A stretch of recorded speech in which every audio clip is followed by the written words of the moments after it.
Ah, bom, aí, nesse passo 1, na avaliação das causas, a gente precisa considerar alguns fatores que podem estar interferindo, provocando ou mantendo os problemas de comportamento. Uma das questões são as condições do ambiente. Então, por exemplo, o contexto não é suficientemente relevante para que a criança inicie comportamentos adequados. Então, assim, não é interessante para ela, ela pode simplesmente ficar ali deitada no chão, que para ela é mais, como a gente diz, motivador do que, por exemplo, seguir uma instrução. Então, muitas crianças, elas entram numa sala de terapia com a necessidade de vários pré-requisitos, que é o esperar, o seguir instrução. Às vezes as crianças, no dia a dia, elas não têm uma rotina muito bem organizada, às vezes elas, no dia a dia, elas ficam muito no celular. Então, assim, quando elas chegam na sala de terapia e você dá uma instrução mínima para ela, às vezes a criança ela não quer, ela se joga no chão, e se não tiver um componente motivador relevante, por mais que você instrua a criança a fazer outra coisa, ela não vai fazer. Por quê? Porque falta um componente de qual que é o interesse que eu tenho em seguir a sua instrução? Qual que é o interesse que eu tenho em fazer alguma coisa que eu não quero? Então, esse componente motivacional ele precisa ser olhado com cuidado. Há pouco ou nenhum feedback disponível para comportamentos adequados ou o feedback não é relevante. Isso é uma outra questão bem comum também, porque crianças com problemas de comportamento, em algum momento da vida delas, costumam ser taxadas. Então, assim, as pessoas que convivem com elas já não aguentam mais, porque todo dia é a mesma coisa, todo dia o fulaninho vai fazer aqui isso, aquilo, aquilo outro. Então, assim, o que acontece? Normalmente, os cuidadores, os professores, eles começam a não observar mais o que a criança faz de adequado no dia a dia. Então, por exemplo, na sala de aula, crianças que dão muito problema. Normalmente o que se observa, né? As crianças elas tentam uma, duas, três vezes fazerem coisas que são adequadas. Só que como o professor já intitulou que aquela criança é uma criança problema, o que acontece? Tudo aquilo que ela fizer de certo, o professor vai tender a relevar. Quando ela levantar e começar a incomodar o coleguinha, ou bater no coleguinha, aí sim a professora vai parar o que ela está fazendo. Ah, fulano, já falei para você não fazer isso. Então, assim, às vezes a criança ela não tem feedback para aquilo que ela faz de certo e às vezes nem o que ela faz de certo não é nem observado. Então, o que acontece? A criança, quando ela faz alguma coisa boa, ela não tem atenção e aí ela aprende que, por conseguinte, quando ela estiver se comportando de maneira adequada, ela vai ter atenção e é isso que ela vai fazer. Uma outra questão importante também, o ambiente produz algum nível de desconforto, calor, barulho, lotação. Então, assim, tem crianças que são mais sensíveis a essas questões. Então, a gente mesmo, quando a gente está num ambiente com muito barulho ou muito calor, a gente já fica mais incomodado, mais desorganizado, só que a gente tem recursos emocionais e de comunicação para lidar com essas questões. Às vezes as crianças pequenas elas não têm, então elas vão começar a chorar, elas vão começar a bater, e às vezes elas não conseguem comunicar esse desconforto e a gente não entende. E muitas vezes é porque ela está com algum incômodo, porque está muito barulho, porque está muito calor, ou porque está muito frio, e a gente precisa saber fazer essas leituras para acomodá-la da melhor forma.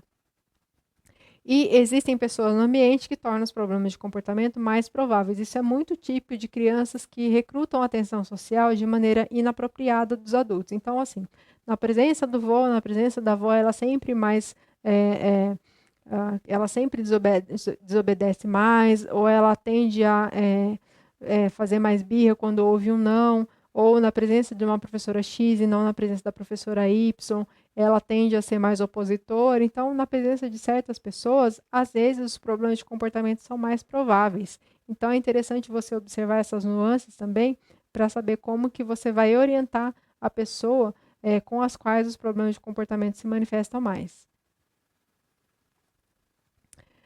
Outra coisa interessante também, que são condições não do ambiente, mas condições da pessoa, da criança ou da pessoa em si que estiver manifestando os problemas de comportamento.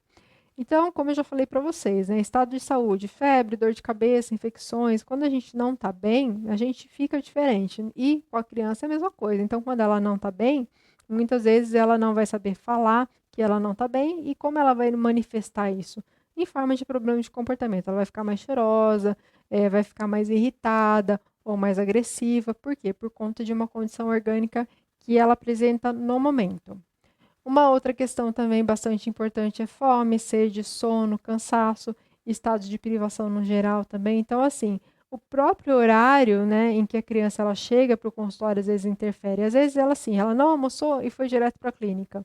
Ou ela estava dormindo no carro, quando chegou, os pais acordaram ela para ela começar a intervenção. Tudo isso interfere, porque se não é o momento, né, se ela não está num alerta adequado, se ela não descansou, se ela não comeu, é uma outra questão que vai interferir muito com os comportamentos também. E às vezes os pais eles não entendem, né, que a criança precisa de uma rotina, que a criança precisa de uma boa alimentação, de atividades de lazer, não só de estudo ou de terapia, porque tudo isso tende a desorganizar a criança em algum momento. Ela tende a ficar cansada, desregula o sono, desregula o ritmo de alimentação, e isso com certeza vai interferir muito no comportamento dela no dia a dia. Quando a criança está experienciando emoções negativas, como tristeza, medo, pavor, ciúme, então é muito comum, por exemplo, quando as crianças elas chegam na primeira vez no consultório, elas sentirem um certo estranhamento do ambiente, do profissional. E é assim, se o profissional não sabe fazer essa leitura e pede para a criança entrar sozinha, sem a presença de alguém que ela conhece, muitas vezes isso vai acabar dificultando muito a sessão, porque ela está com medo, ela está se sentindo insegura, e a única segurança que tinha com ela lá foi tirada da sala. Então, assim, é interessante você observar se a criança está sentindo alguma emoção negativa, um medo, uma insegurança, uma tristeza, e ajudá-la a comunicar essa emoção negativa e também ajudá-la a como lidar com isso. Se for uma questão, por exemplo, de insegurança, de medo, conhecer essa criança para saber como que você vai deixá-la mais segura e mais à vontade junto com você no ambiente que ela precisa estar naquele momento.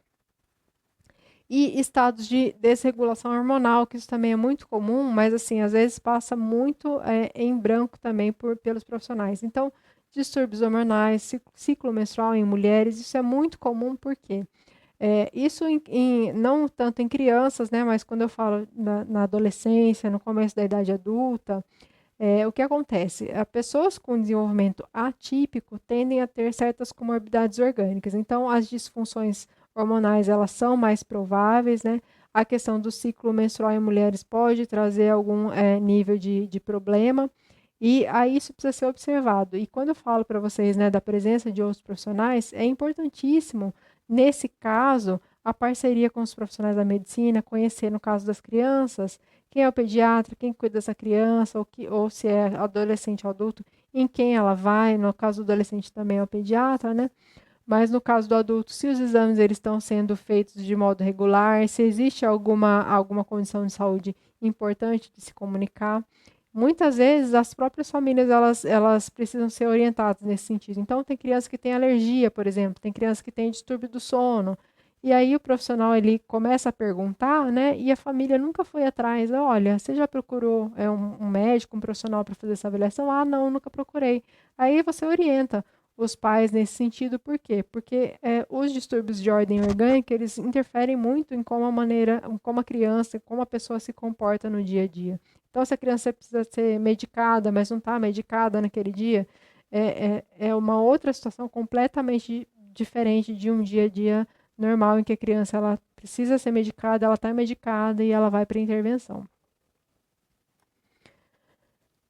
Outras condições interessantes também de serem observadas, então tem condições do ambiente, condições da pessoa e condições da atividade que você está propondo para a criança, né? Então, assim, tem criança que tem muita dificuldade com qualquer tipo de frustração, tem crianças que têm dificuldades motoras importantes, tem criança que não está acostumada a fazer tarefa de nenhum tipo, então, assim, aquilo que você vai apresentar para a criança precisa ser, assim, fácil, claro, objetivo e que a criança tenha uma grande possibilidade de sucesso. Claro que você vai, ao longo do tempo, você vai trazendo níveis de dificuldade nessas atividades, mas a princípio, se a tarefa for muito chata, muito difícil ou se demorar muito, a criança vai tender a exibir problemas de comportamento se ela não recebeu essa demanda em nenhum momento da vida dela. Então, assim, a tarefa é muito difícil, como eu posso fazer para diminuir o grau de dificuldade dessa tarefa de modo que a criança ela tenha adesão?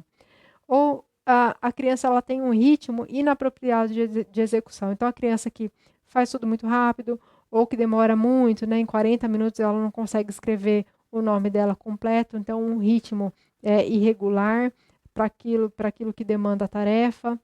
Monotonia, a tarefa ela é repetitiva, monótona. Então, por exemplo, exercícios de coordenação motora fina. A criança precisa escrever várias vezes a mesma coisa, precisa trabalhar com a mão, né, fazer bolinha, fazer massinha, é uma tarefa repetitiva.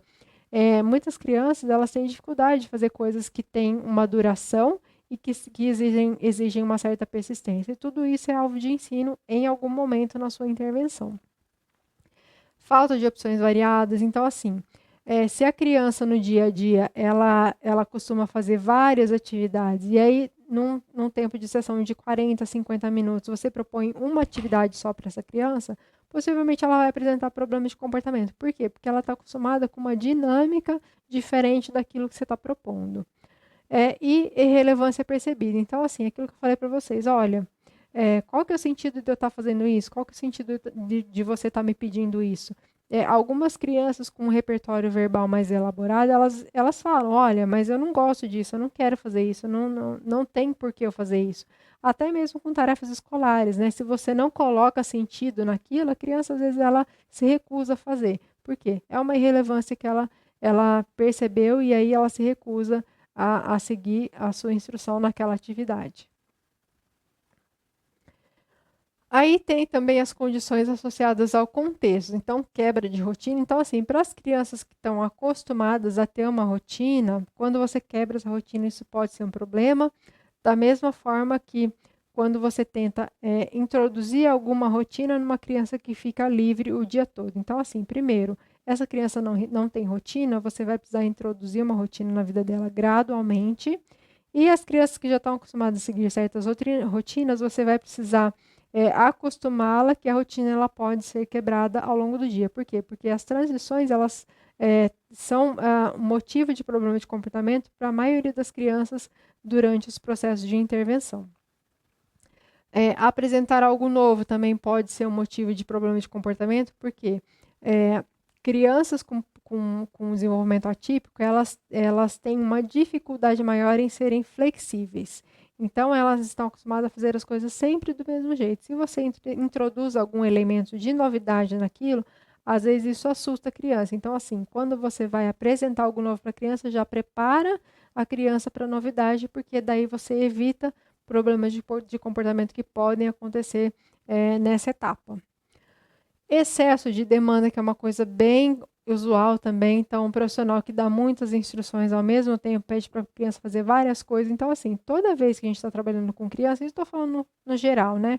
A gente precisa falar no nível, no linguajar da criança, no nível de desenvolvimento dela, usar palavras mais simples se ela é pequena, usar palavras mais complexas se ela é maior, e tudo muito objetivo e claro. Por quê? Porque quando você começa a falar muito para a criança, ela começa a prestar atenção e quando você vê ela já não está prestando atenção em mais nada. Então, assim, é sempre importante você cuidar com a quantidade de instrução que você dá para a criança naquele momento e como, utilizando sempre palavras simples, objetivas e claras para que ela entenda exatamente o que ela é para fazer, dentro de quanto tempo e aonde, em que contexto.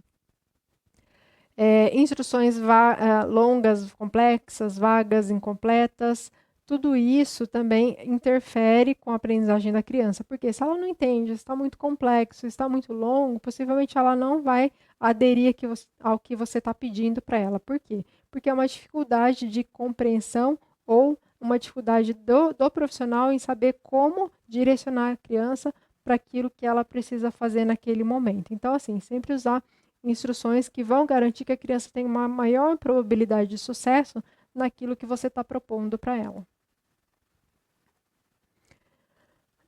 Outros contextos interessantes também é remoção de itens de interesse ou ausência do cuidador principal. Isso vale para quando você está conhecendo a criança, né? Você não tem muito tempo de contato com ela. Então, assim, é sempre importante saber, né, em quem essa criança ela se apoia emocionalmente para inicialmente trazer essa pessoa junto para a sua intervenção. E, se não for possível, que a criança tenha sempre um objeto de interesse dela. Pode ser seu, ou pode ser alguma coisa que ela traga de casa. Por quê? Porque isso remonta a um contexto que é familiar para a criança. Então, aquele elemento de novidade, de rotina, de estranhamento, você acaba contornando por meio desses elementos, de deixar a criança interagir com o objeto de interesse dela, ou ter na sua sala também, no seu ambiente de intervenção, uma pessoa que seja próximo da criança. Tempo ocioso, esse é um dos objetivos, um dos motivos principais pelos quais as crianças manifestam problemas de comportamento. Então, assim, ela fez uma atividade. Aí, entre uma atividade e outra, ela tem um tempo ocioso. Então, se ela não souber o que ela faz no lugar, crianças que têm pouca autonomia, dependem do adulto para saber o que fazer, o que elas vão fazer? Elas vão lidar com os recursos que elas têm. Às vezes é apresentar problemas de comportamento para dizer para você, olha, estou entediado, isso está chato, me dá alguma coisa para fazer. Então, entre uma atividade e outra, se tiver muito tempo, é muito provável que a criança exiba problemas de comportamento se ela não souber alguma coisa funcional para fazer no lugar. E atenção dirigida para outra pessoa. Então, muitas vezes a criança ela já aprendeu, né, que quando ela está fazendo birra, desobedecendo, ela tem a atenção de outras pessoas e é isso que ela vai fazer. Então, é uma questão comum que acontece nas recepções de saúde, em lugar público, né? Aquelas crianças que não sentam, elas começam a andar, depois correr, depois bater, depois derrubar coisas, né? E aí, no que ela está, né, fazendo todos aqueles comportamentos, aí alguém vai e fala, não pode fazer isso, vem para cá. Então, no momento que ela está exibindo todos os problemas de comportamento, aí é que vem o adulto para dar atenção para ela. Então, assim, se você já sabe que a criança ela vai passar por uma situação dessa, ela vai precisar esperar, ela vai precisar estar num ambiente novo, já prepara a criança para a situação e leve coisas para ela fazer. Então, assim, um desenho que ela gosta. Muitas vezes os pais levam o celular, mas tem prós e contras do uso do celular, porque enquanto ela está no celular, ela não aprende outras coisas para fazer no lugar. Então, assim, dá tarefinhas para a criança cumprir que sejam legais, porque enquanto ela estiver entretida com outras coisas, vai ser menor a probabilidade dela manifestar problemas de comportamento naquele contexto. E aí, dentro dessas questões todas de contexto, de ambiente, de pessoa, a gente precisa também, no momento de avaliação, pensar se esses comportamentos eles estão relacionados a causas aprendidas. Então, eu vou falar para vocês de algumas delas que vão ser os alvos de intervenção principais nessa questão do manejo. Então, obter a atenção de alguém ou algo desejado de maneira inapropriada. Eu vou dar um exemplo para vocês de um caso de uma menina que eu acompanhei uma vez, que ela estudava numa sala de aula e tinha mais 3 coleguinhas com ela. Uma dessas coleguinhas tinha um distúrbio neurológico. E aí, o que acontecia? Essa menininha que tinha o distúrbio neurológico recebia muito mais atenção das professoras, né, da professora e da monitora, do que o restante dos alunos. Essa garotinha que eu acompanhei, essa minha cliente, ela percebeu isso e o que ela começou a fazer? Ela começou a agredir essa menina que tinha uma questão neurológica importante. Por quê? Porque no momento que ela estava fazendo a tarefa ou tentando recrutar a atenção da professora de outra forma, era muito difícil da professora perceber e dar atenção para ela nesse momento. Só que a professora dava muita atenção para ela quando ela ia lá e batia na coleguinha. Então, nesse momento, ela tinha muita atenção. Ai, não pode fazer isso, coitada da fulana, por que você fez isso? Então, assim, isso se intensificou ao longo do tempo e é claro que, nenhum dos alunos podia ser agredido, né? Mas principalmente essa menina que tinha um distúrbio neurológico, porque isso trazia, inclusive, complicações de convulsão. E a gente precisou alterar toda essa situação via manejo comportamental. Isso, então, é um exemplo, né, da criança que aprende que quando ela está se comportando de maneira inadequada, ela tem a atenção de outras pessoas que são importantes para ela. Ou ela obtém alguma coisa que ela quer, como no exemplo daquela menininha que vocês viram no vídeo, que ela queria o celular e a mãe acabou dando no momento da birra. Tem uma outra situação também, que às vezes as crianças elas começam a se comportar de maneira inadequada porque elas querem se livrar de alguma coisa que é chata, difícil, tediosa, aversiva. E aí, nesse caso, eu tive também uma experiência com um menino, que ele era bastante agressivo já por N fatores, né? Mas uma das causas era porque ele chegava na sala de aula e a professora dava uma tarefa comum para todos, né? Então, ele não tinha adaptação para a tarefa dele e ele precisava, por quê? Porque ele tinha uma dificuldade de compreensão muito grande e, além disso, ele tinha uma dificuldade de coordenação motora fina muito grande. Então, ele tinha 2 dificuldades comparadas com o restante da sala, mas a professora não fazia nenhum tipo de adaptação nesse momento. O que acontecia? A professora passava a tarefa e as crianças começavam a fazer. E aí, assim, todas as crianças iam terminando a tarefa e ele mal tinha conseguido começar.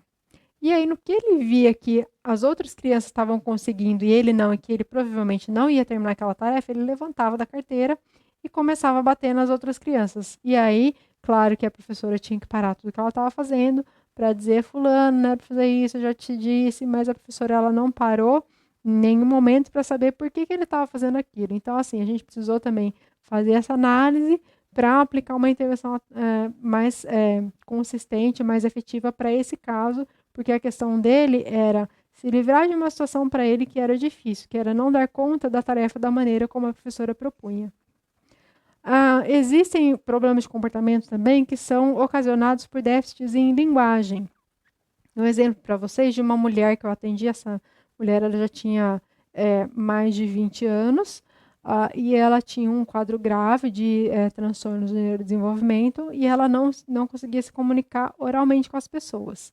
Ela, de vez em quando, ela conseguia apontar ou pegar na mão da pessoa para conseguir alguma coisa que ela precisasse, mas não saía muito disso. E aí, assim, essa mulher que eu acompanhei, ela tinha algumas condições orgânicas importantes também, tinha distúrbios hormonais, e de vez em quando ela tinha episódios de passar muita dor, por N motivos. E aí, ela não conseguia comunicar quando ela estava começando a sentir dor.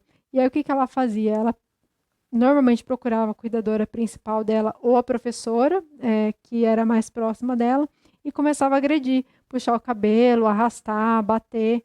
E aí isso demorou um tempo também para elas perceberem que era sempre anterior a uma crise de dor que isso acontecia. Então, assim, precisou, né, de algumas instâncias de agressão para que a professora e a cuidadora começassem a entender que tinha esse motivo, que ela ia começar a sentir um episódio de dor, que ela não conseguia comunicar e, portanto, ela agredia quem estivesse perto dela para conseguir algum tipo de ajuda no momento. Uma outra questão também é que alguns problemas de comportamento eles são desencadeados por crianças ou por pessoas que têm uma dificuldade de regular-se emocionalmente. Então, diante das emoções negativas, às vezes as crianças ou mesmo pessoas adultas não sabem muito como lidar com isso. Então, eu vou falar para vocês de um caso de uma menina que não sabia perder porque ela tinha uma dificuldade de regulação emocional muito grande. Então, ela não podia ser frustrada, tinha uma dificuldade enorme de aceitar um não.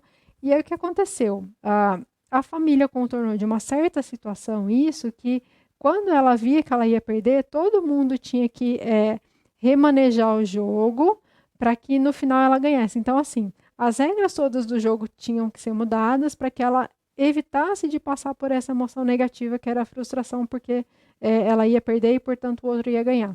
Então, claro que assim, com adultos, tudo bem, né? Só que o propósito, né, que ela convivesse com outras crianças. Então, assim, como que você vai falar para as outras crianças que elas precisam perder no jogo porque a outra coleguinha não sabe se frustrar com a perda? Então, isso começou a ficar difícil no dia a dia, principalmente na escola, né? E foi um outro processo de intervenção também, inclusive com orientação parental, para que eles começassem a perceber que existem outras formas de lidar com essa dificuldade da menina e que era importante que ela aprendesse formas de lidar com as emoções negativas que ela experienciava. E uma outra questão importante também, que é uma causa comum de problemas de comportamento, que é o baixo funcionamento adaptativo. Então, a pessoa ou a criança que tem pouca autonomia, muita dependência do adulto para fazer coisas simples, né, como arrumar a cama, pedir um copo de água. E aí, nesse caso, eu também atendi um menino que ele tinha um transtorno grave também, ele tinha 7 anos, mas ele era extremamente magro, baixo para a idade dele. E ele, além de ter todas essas dificuldades, ele se batia. Então, assim, ele dependia de tudo, tudo que ele precisava fazer, ele dependia da mãe. E quando ele não conseguia ajuda da mãe, ele se batia. Então, uma criança, assim, completamente disfuncional do ponto de vista adaptativo, que dependia de um adulto para cuidar das necessidades dele. Então, nesses casos em que a criança tem poucas habilidades de comunicação e pouco funcionamento adaptativo, a necessidade de manejo é extremamente relevante. Por quê? Porque você precisa pensar em dar um pouco de autonomia para essa criança e uma ferramenta de comunicação, porque senão os problemas de comportamento eles não vão reduzir, eles tendem a agravar e trazer cada vez mais prejuízos para a vida da criança.